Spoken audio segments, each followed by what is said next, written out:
জয় মা চামুণ্ডা ৰাশিফলৰ ভিডিঅ'লৈ আপোনালোক সকলোকে স্বাগতম জনাইছো। ৰাশিফল হৈছে 14 ছেপ্টেম্বৰ 2024 শনিবাৰ পৰিছে। আজি শুক্লপক্ষৰ একাদশী তিথি পৰিছে আৰু আজি দিনটোত যিসকল শিশু জন্মগ্ৰহণ কৰিব তেওঁলোকৰ মকৰ ৰাশি হ'ব আৰু আজি দিনটোত যিসকল কন্যা পুষ্পিতা হ'ব তেওঁলোকৰ শুভ যোগ পৰিব। এতিয়া আহকচোন আমি মেষৰ পৰা মীনলৈকে প্ৰত্যেকটো ৰাশিৰ ৰাশিফল জন্ম ৰাশি বা চন্দ্ৰ ৰাশিৰ আধাৰত নিৰ্ণয় কৰিম। মেষৰ কাৰণে কাৰ্যক্ষেত্ৰত অকণমান সাৱধানতা ল'ব লাগিব।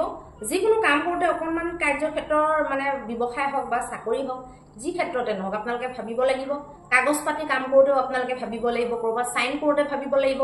যিকোনো নতুন আইডিয়া এপ্লাই কৰোঁতে বা যিকোনো নতুন আইডিয়াৰ কথা ভাবোঁতে মেলোঁতে চিন্তা কৰোঁতে উলিয়াওঁতে বা দেখাক দেখি শুনা শুনি কৰিবলৈ যাওঁতে চিন্তা কৰিব লাগিব নতুন কাম আজি আপোনালোকে নকৰাটো ভাল হ'ব। বৃষৰ কাৰণে যিকোনো ধৰ্ম আধ্যাত্মৰ লগত জড়িত হৈ পেলাই কাম কৰাটো ভাল হ'ব। মানুহক সহায় কৰাটো আপোনালোকৰ কাৰণে ভাল হ'ব। যিকোনো ধাৰ্মিক কৃত্য কৰাটো আপোনালোকৰ কাৰণে ভাল হ'ব। ভ্ৰমণ আদিৰ কাৰণেও ঠিক ঠাক দেখা গৈছে। যিকোনো শুভ কাম আপোনালোকে শুভ ধৰক যিটো নেকি গ্ৰথৰ লগত জড়িত মানুহৰ অসুখতাৰ পৰা দূৰত থাকি পেলাই যিবিলাক কাম আমাৰ ধৰ্ম বুলি কয় ধৰ্মৰ লগত জড়িত তেনেকুৱা কামবিলাক কৰিব পাৰে। দান দক্ষিণা আজি আপোনালোকে কৰিলে খুব ভাল ফল দেখা পাব। বিশেষকৈ অন্নদান আপোনালোকে কৰিব পাৰে। এতিয়া আহিব মিথুনৰ কাৰণে মানসিক ক্লেশ থাকিব, চিন্তা থাকিব, কিবা নহয় কিবা ভয় এটা হয়তো বনি থাকিব। ভয়টো বহুত ডাঙৰ ভয় নহ'বও পাৰে, সৰু সুৰা কিবা নহয় কিবা প্ৰকাৰৰ ভয় বা টেনশ্যন কৰি লওক তেনেকুৱা এটা বনি থাকিব। স্বাস্থ্য অকণমান ভালে নাথাকিব পাৰে, ভবা মতে সকলোখিনি নহ'ব পাৰে। কৰ্কটৰ কাৰণে এতিয়া আমি চাই ল'ম। কৰ্কটৰ কাৰণে যিকোনো সন্ধিৰ ক্ষেত্ৰত কথা বতৰা পতা চিন্তা কৰা বা এনে জাষ্ট ডিছকাশ্যন কৰাৰ কাৰণে ভাল দেখা গৈছে। বহুত ডাঙৰ সন্ধি আপোনালোকে কৰি নিদিব পৰাপক্ষত, কাৰণ বাৰটো ইমান এটা ঠিক নহয়। আৰু বাকী আপোনালোকে ডেইলি ইনকামৰ লগত জড়িত ইম্প্ৰুভমেণ্টৰ কাৰণে যদি কিবা ভবা চিন্তা কৰিছে বা আপোনালোকে ডেইলি ইনকামটো কেনেকৈ বঢ়াব লাগে তাৰ বিষয়ে যদি চৰ্চা কৰিছে গ্ৰুপত বা তেনেকৈ আপোনালোকৰ কাৰণে ঠিক হ'ব। আৰু লগতে আপোনালোকৰ ডেইলি ৰুটিন ইম্প্ৰুভ কৰাৰ কাৰণে আপোনালোকে যিকোনো তাত এড কৰিব পাৰে, মানে ৰুটিনটো ইম্প্ৰুভ কৰাৰ কাৰণে আপোনালোকে কি কৰিব পাৰে বা সামাজিকভাৱে আপোনালোকে এক্টিভ থাকিব পাৰে। সামাজিকভাৱে কামবিলাক কৰিও আপোনালোকে সন্তুষ্টি লাভ কৰিব পাৰে।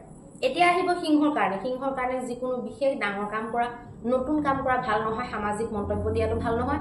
বৈবাহিক ক্ষেত্ৰত আৰু প্ৰেমৰ ক্ষেত্ৰত বৰ এটা ভাল বুলি ক'ব নোৱাৰি। কন্যাৰ কাৰণে পঢ়া শুনাৰ ক্ষেত্ৰত প্ৰেমৰ ক্ষেত্ৰত শুভ দেখা গৈছে। যিকোনো সন্তানৰ লগত জড়িত আমোদ প্ৰমোদৰ লগত জড়িত আৰু বুদ্ধিৰ লগত জড়িত কামবিলাকৰ কাৰণে ভাল দেখা গৈছে।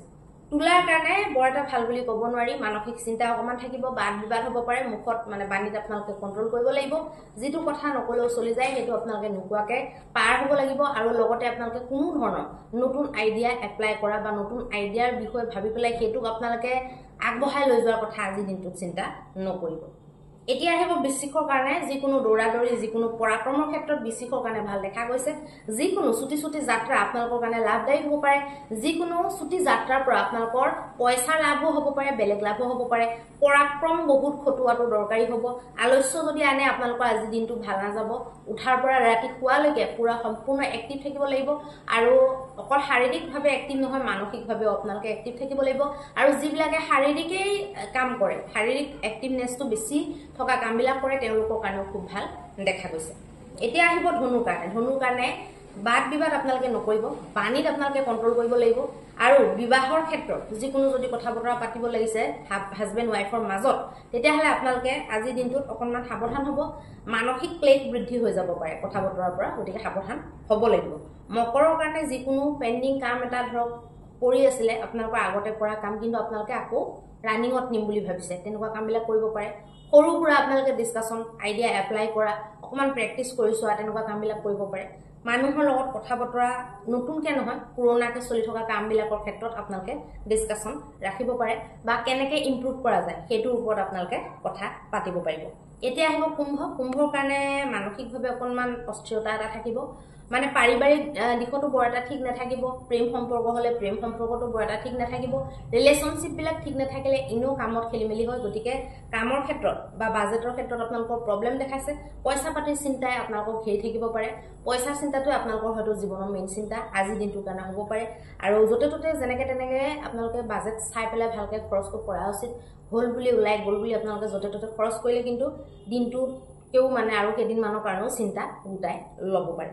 এতিয়া আহিব মীনৰ কাৰণে যিকোনো কাম কাজৰ ক্ষেত্ৰত যিকোনো নতুন কামৰ সূচনা হোৱাৰ ক্ষেত্ৰত যিকোনো নতুন আইডিয়া উদ্ভৱ হোৱাৰ ক্ষেত্ৰত যিকোনো ডিসকাশন মানে কৰাৰ ফলত আপোনালোকৰ লাভ আপোনালোকৰ লাভ হ'ব তেনেকুৱা ক্ষেত্ৰত আপোনালোকৰ শুভ দেখা গৈছে যিকোনো আপোনালোকে এনেকুৱা কাম যত নেকি খুব দৌৰাদৌৰি কৰিব লাগিব যত নেকি আপোনালোকে খুব এক্টিভ থাকিব লাগিব সামাজিকভাৱে আপোনালোকে জড়িত হ'ব লাগিব মানুহৰ লগত আপোনালোকে লিংক বনাই ৰাখিব লাগিব তেনেকুৱা কামবিলাক আপোনালোকে কৰিব পাৰিব এতিয়া হওকচোন আমি মহা উপায়টোৰ বিষয়ে আলোচনা কৰো মহা উপায়ত আপোনালোকে কি কৰিব মহা উপায়ত আপোনালোকে ৰাতিপুৱাৰ ভাগতে আগবেলাৰ ভাগতে আপোনালোকে কোলা যিটো বুট ৰাতি আপোনালোকে শুক্ৰবাৰে ৰাতি ধৰক তিয়াই থলে কোলা বুটটো আৰু লগতে আপোনালোকৰ কোলা বুটটো অকমান আপোনালোকে ভাজিও দিব পাৰে বা এনেকে কেঁচাকৈ আপোনালোকে গৰুক খুৱাব লাগে গৰুক খুৱালে কেঁচাকে খুৱালেও হৈ যায় কোলা বুটটো আৰু যদি নিমখ আপোনালোকে গৰুক খুৱাওক মিনিমাম আপোনালোকে 3টা গৰুক আপোনালোকে খুৱাব লাগে অত্যন্ত শুভ ফল লাভ কৰিব পাৰিব আপোনালোকে দিনটোৰ অশুভতাখিনি আপোনালোকৰ কাৰণে নাশ হৈ পৰিব ধন্যবাদ